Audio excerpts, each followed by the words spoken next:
Você ouve agora o Evangelho no Ar. Apresentação: Chico Cruz.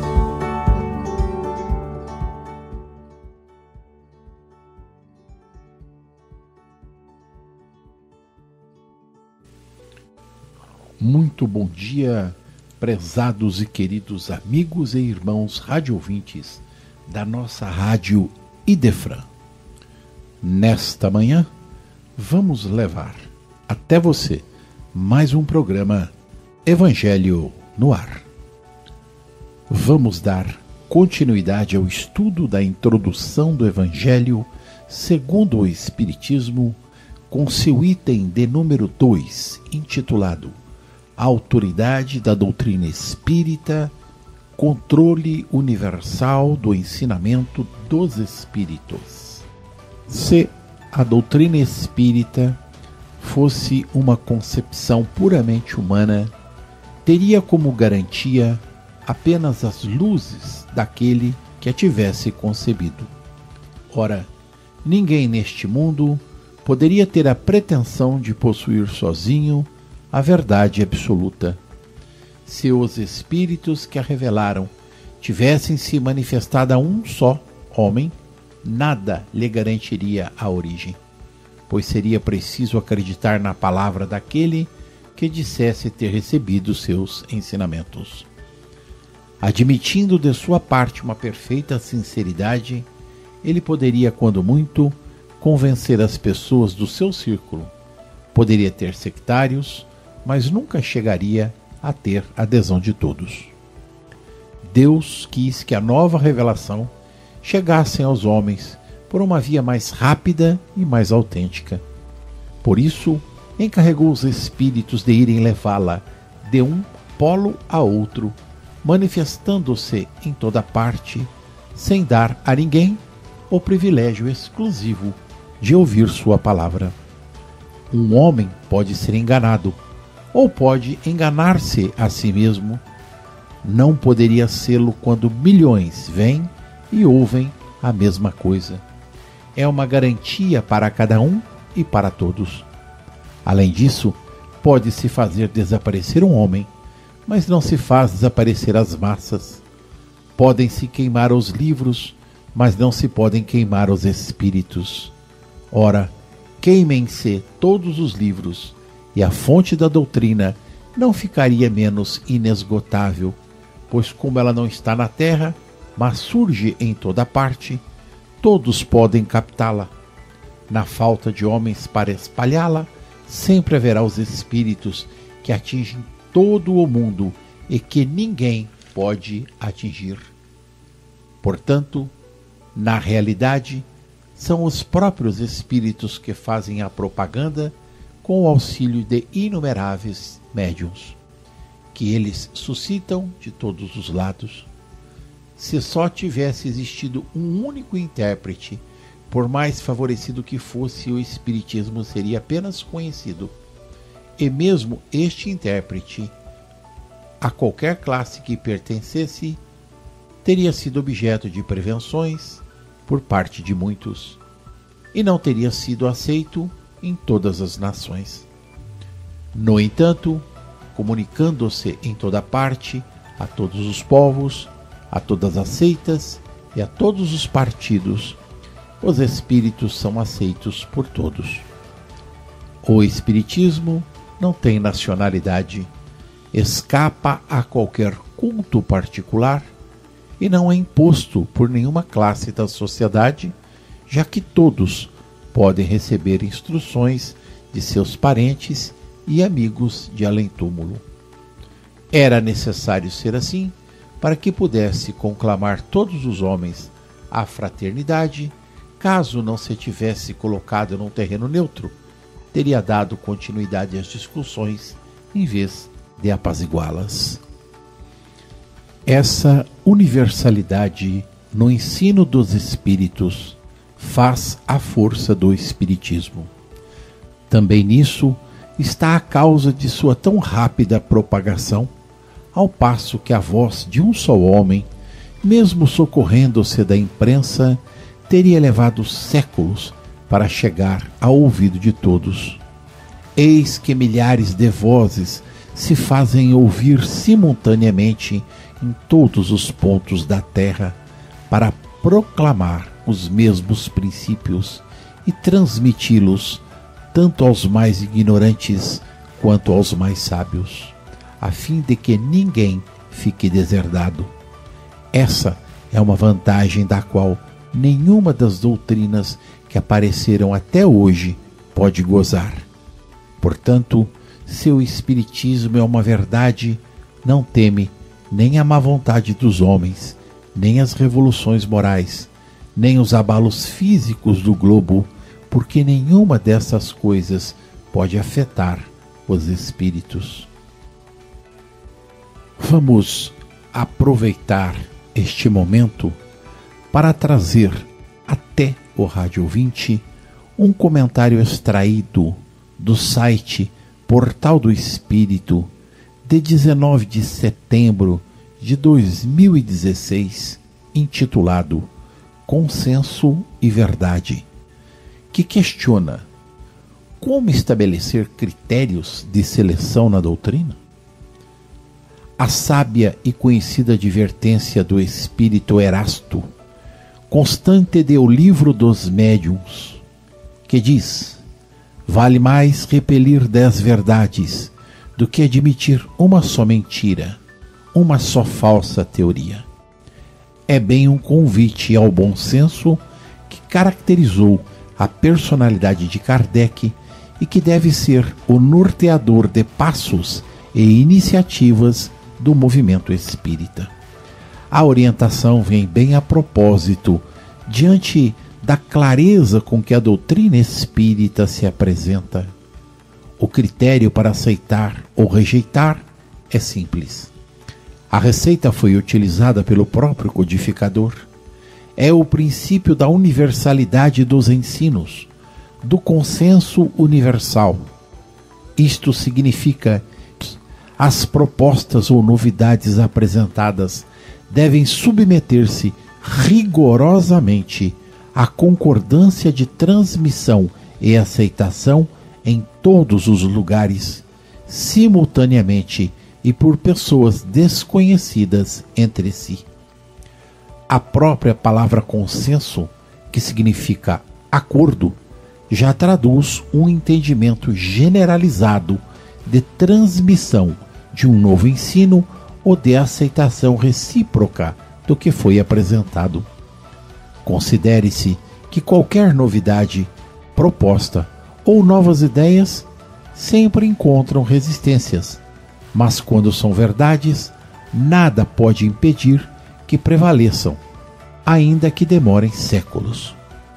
E a própria doutrina espírita permite essa aceitação ao permanecer disposta ao abandono de algum ponto doutrinário provado contrário pela ciência e continuamente absorver as conquistas da própria ciência. Aliás, esses parâmetros nunca a deixam ultrapassada, pois a mantém totalmente atualizada. Alguém poderá levantar as questões litigiosas que ainda não chegaram a um acordo geral. Deixamos a resposta com o próprio Kardec. A força do Espiritismo não reside na opinião de um homem nem de um espírito. Ela está na universalidade do ensinamento dado pelos últimos. O controle universal, com o sufrágio universal, decidirá no porvir as questões litigiosas. Fundirá a unidade da doutrina bem melhor do que um concílio de homens. Esse princípio, disso estamos certos, senhoras e senhores, fará o seu caminho como fez o fora da caridade não há salvação, porque está fundamentado sobre a mais rigorosa lógica e na abdicação da personalidade. Não poderá contrariar senão os adversários do Espiritismo e aqueles que não têm fé senão em suas luzes pessoais. Quanto à verdade, somos incapazes ainda de sua compreensão absoluta. ela vai sendo conquistada gradativamente, a lentos e penosos passos de progresso. Porém, podemos nos entender no consenso geral, critério utilizado por Kardec para a aceitação de novas ideias, ensinos ou propostas apresentadas. Trazemos tais reflexões em virtude do que o próprio codificador escreveu na Revista Espírita de janeiro de 1862 e que transcrevemos parcialmente. Diz ele: mas ainda há questões duvidosas, seja que não hajam sido resolvidas, seja que hajam sido em sentido diferentes pelos homens e mesmo pelos espíritos. O melhor critério, em caso de divergência, é a conformidade do ensino pelos diferentes espíritos e transmitidos por médiuns completamente estranhos uns aos outros. Quando o mesmo princípio for proclamado ou condenado pela maioria, será necessário render-se à evidência. Se é um meio de se chegar à verdade, seguramente é pela concordância, tanto quanto pela racionalidade das comunicações, ajudadas pelos meios que temos de constatar a superioridade ou a inferioridade dos espíritos, cessando a opinião de ser individual por tornar-se coletiva, adquirir um grau de mais autenticidade, uma vez que não pode ser considerada como resultado de uma influência pessoal ou local. Aqueles que ainda estão incertos terão uma base para fixar suas ideias, porque seria irracional pensar que aquele que está só, ou quase em sua opinião, tem razão contra todos. Com tais pensamentos, não há o que temer. Havendo dúvidas e falta de consenso, fiquemos com o critério de Kardec: o controle universal dos ensinos, cujas bases estão solidificadas no consenso geral.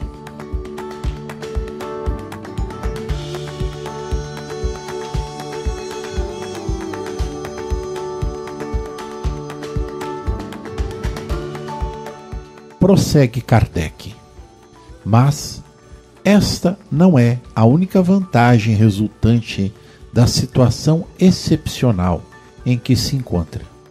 O Espiritismo tem nela uma garantia poderosa contra os cismas que poderiam ser suscitados tanto pela ambição de alguns quanto pelas contradições de certos espíritos. Essas contradições certamente são um obstáculo, mas traz em si, ao mesmo tempo, o remédio ao lado do mal. Sabe-se que os espíritos, em consequência das diferentes capacidades de cada um, estão longe de possuir individualmente toda a verdade, que não é dado a todos penetrar certos mistérios, que seu saber é proporcional à sua depuração, que os espíritos vulgares não sabem mais que os homens, e até menos que certos homens, que há entre eles, como entre os homens, presunçosos e falsos sábios, que creem saber o que não sabem, e sistemáticos, que tomam suas ideias pela verdade. Enfim, que somente os espíritos da ordem mais elevada, aqueles que são completamente desmaterializados, são despojados das ideias e dos preconceitos terrestres. Mas sabe-se também que espíritos enganadores não têm escrúpulos de se abrigar sob nomes falsos para fazer aceitar suas utopias.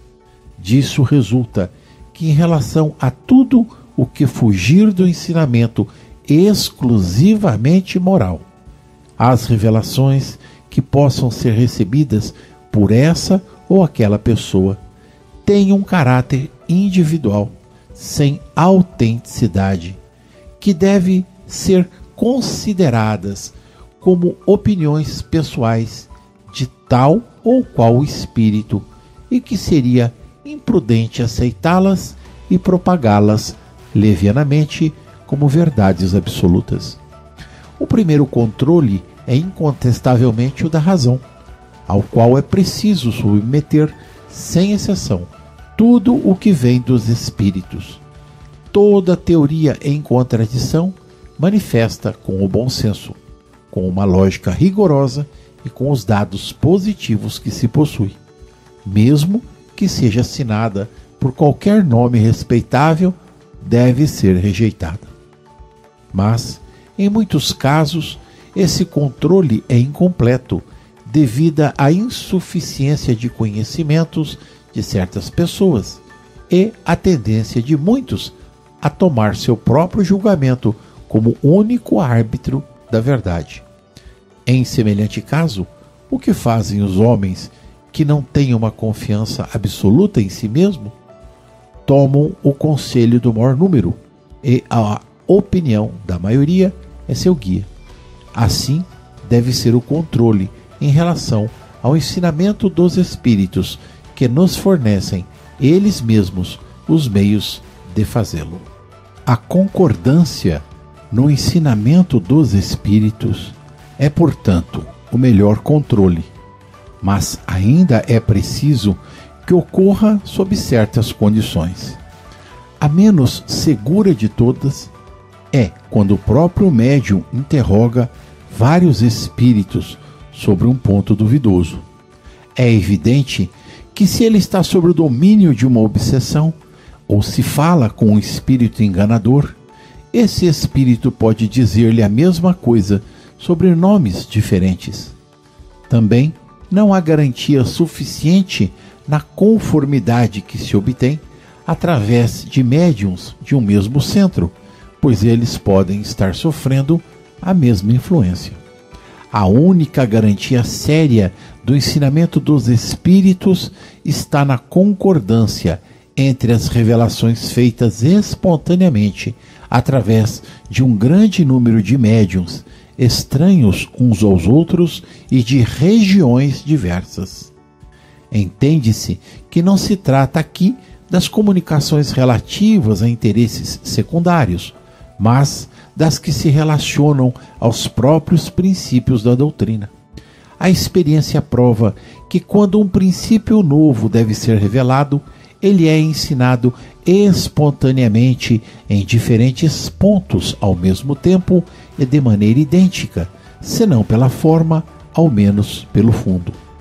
Portanto, se apraz a um espírito formular um sistema excêntrico baseado em ideias só suas e fora da verdade, pode-se estar certo de que este sistema ficará circunscrito e tombará diante da unanimidade de instruções dadas em outros lugares, como já demonstraram numerosos exemplos. É essa unanimidade que faz cair todos os sistemas parciais surgidos na origem do Espiritismo, quando cada um explicava os fenômenos à sua maneira, antes de se conhecer as leis que regem as relações do mundo visível e do mundo invisível. Tal é a base sobre a qual nos apoiamos quando formulamos um princípio da doutrina. Não é por estar de acordo com nossas ideias que o damos como verdadeiro. Não nos fazemos de modo algum árbitro supremo da verdade e não dizemos a ninguém: acreditai em tal coisa, porque nós vos dizemos.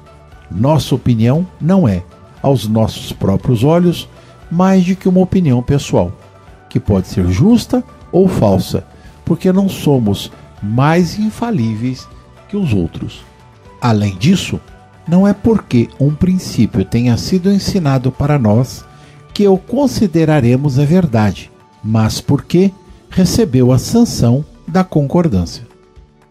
De nossa posição, recebendo comunicações de cerca de 1000 centros espíritas sérios espalhados pelos diversos pontos do globo, somos capazes de ver os princípios sobre os quais essa concordância se estabelece.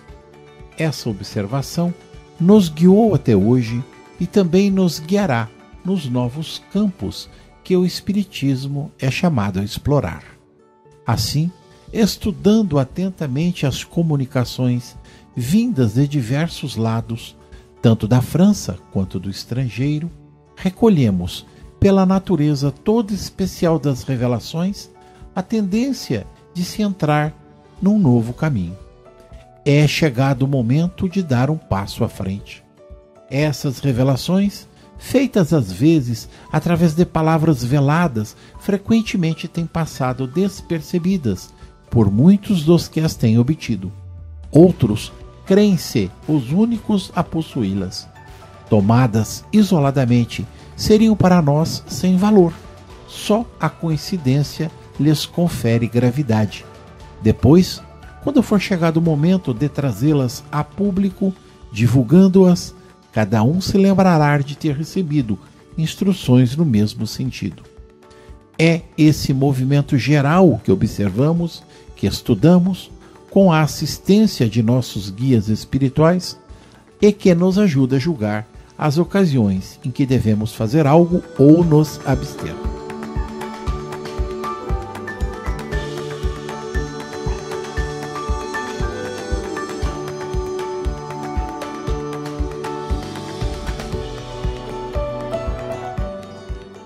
Esse controle universal é uma garantia para a unidade futura do Espiritismo e anulará todas as teorias contraditórias.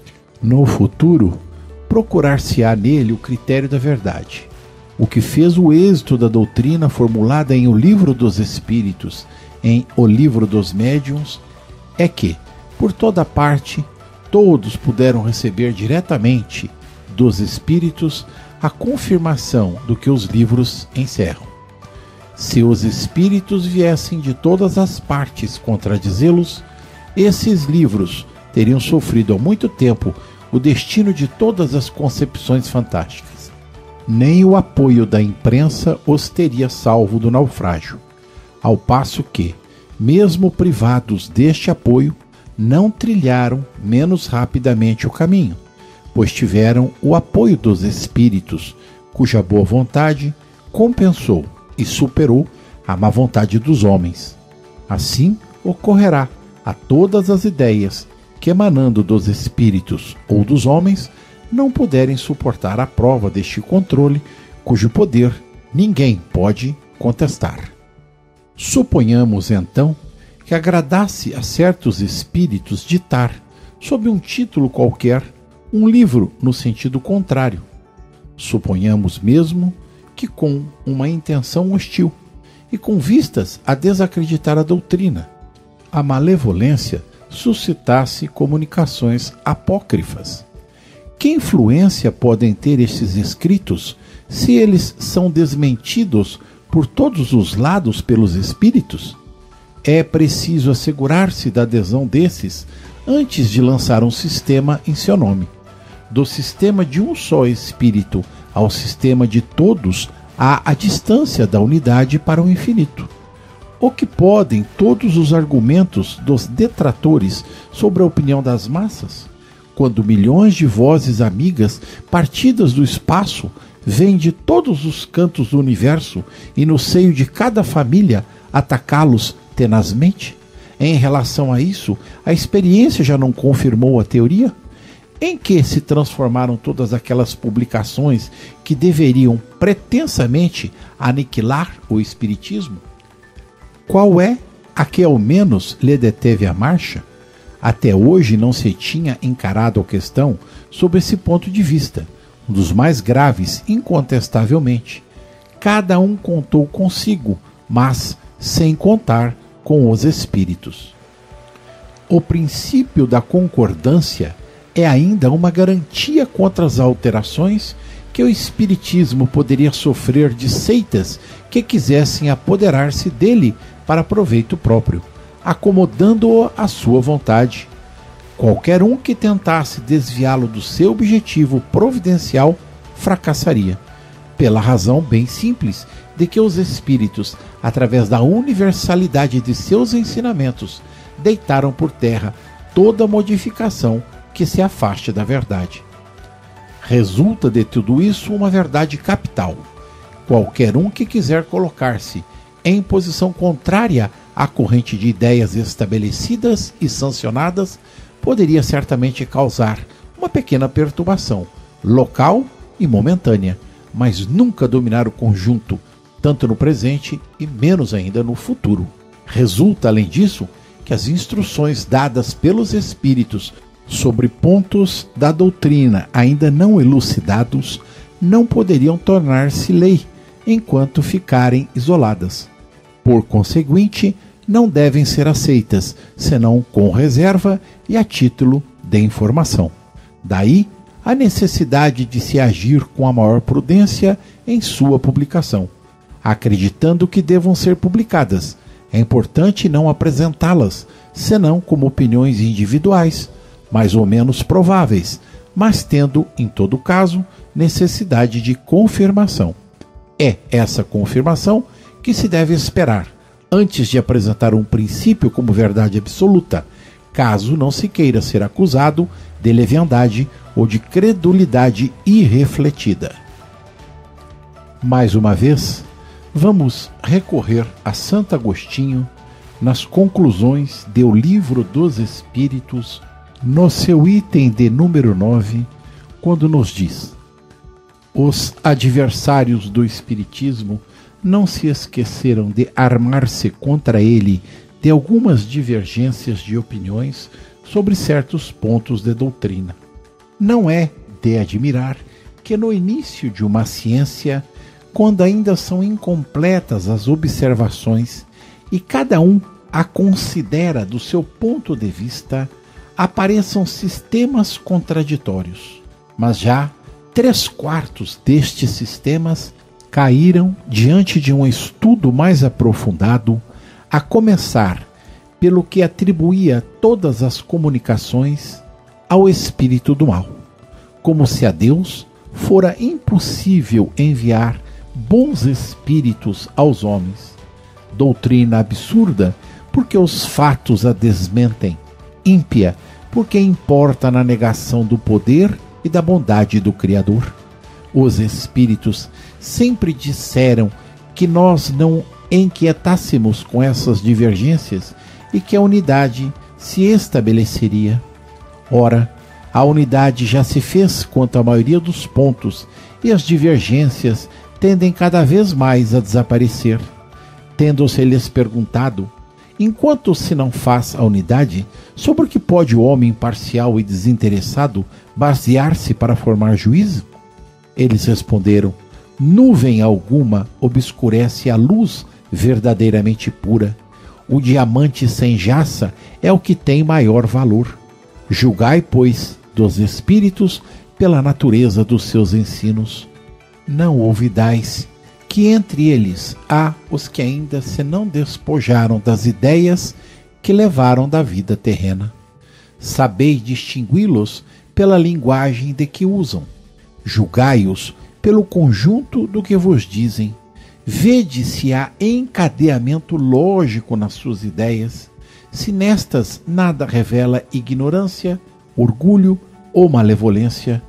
Em suma, se suas palavras trazem todas o cunho de sabedoria que a verdadeira superioridade manifesta. Se o vosso mundo fosse inacessível ao erro, seria perfeito, e longe disso se acha ele. Ainda estais aprendendo a distinguir do erro a verdade. Faltam-vos as lições da experiência para exercitar o vosso juízo e fazer-vos avançar. A unidade se produzirá do lado em que o bem jamais esteve de mistura com o mal.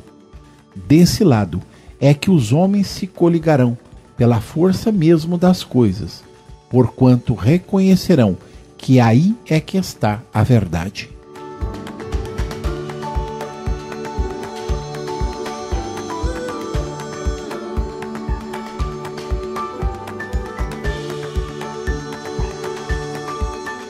Os espíritos superiores procedem em suas revelações com extrema sabedoria. Só abordam as grandes questões da doutrina gradualmente, na medida que a inteligência esteja apta a compreender verdades de uma ordem mais elevada, e que as circunstâncias sejam propícias à emissão de uma ideia nova.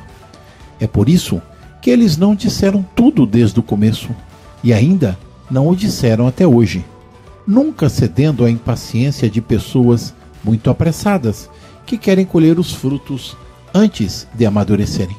Portanto, seria inútil querer avançar o tempo designado a cada coisa pela providência, porque os espíritos verdadeiramente sérios certamente recusariam sua ajuda. Mas os espíritos levianos, fazendo pouco caso da verdade, respondem a tudo.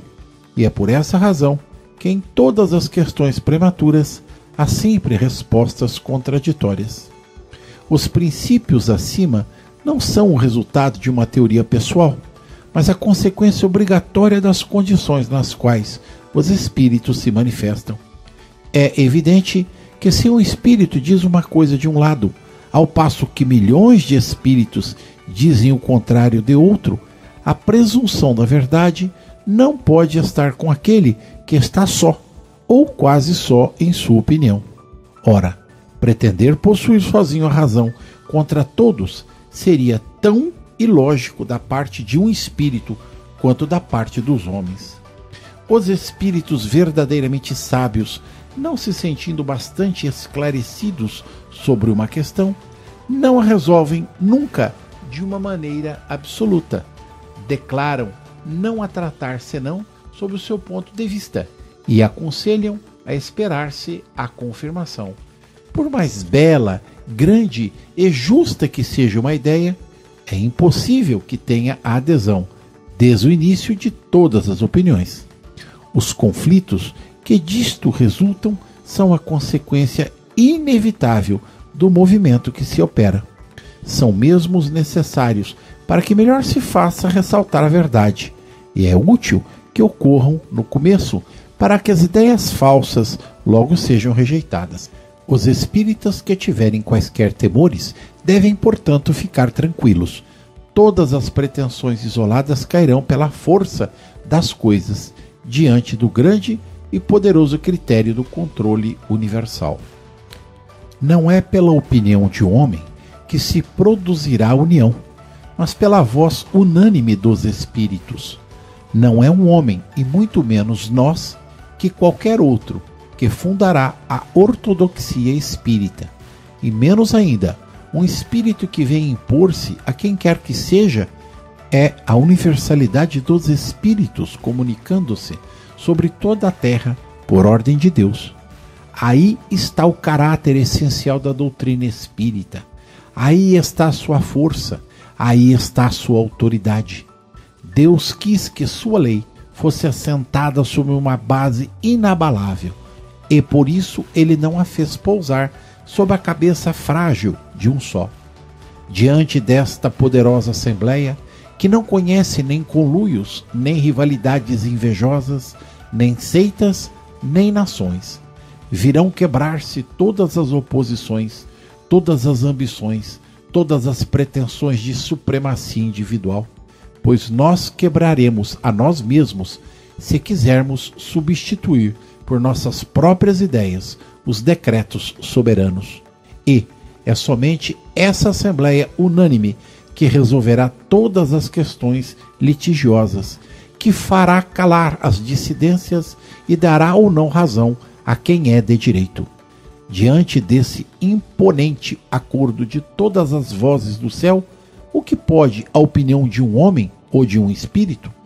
Menos que a gota de água que se perde no oceano, menos que a voz de criança abafada pela tempestade.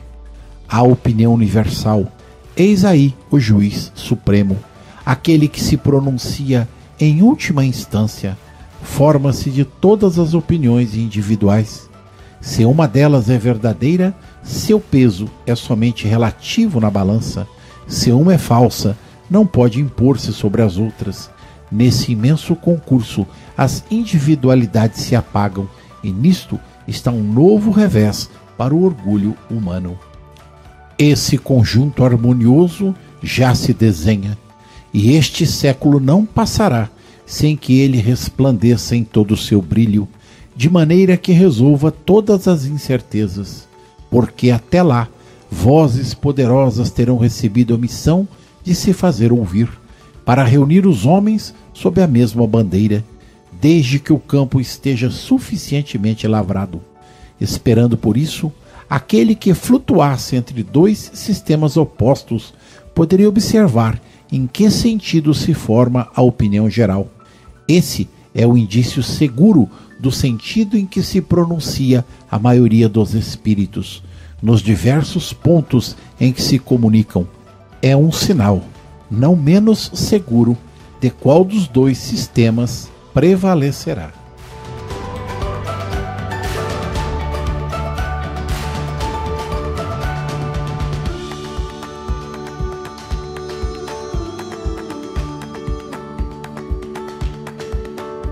Prezados amigos radioouvintes, uma vez mais buscando refletir nos ensinamentos de Allan Kardec, fica a certeza da universalidade dos ensinos dos espíritos e que a doutrina espírita por si mesma trará a cada um de nós, no devido tempo, a capacidade de discernir e entender a grandiosidade do Pai e de sua obra.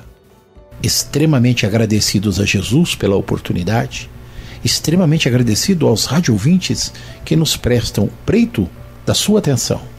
Deixamos aqui o nosso bom dia, desejando uma excelente semana a todos os amigos. Com as bênçãos de Jesus, o nosso abraço, até a próxima semana. A Rádio Idefran apresentou o Evangelho no Ar. O Evangelho no Ar.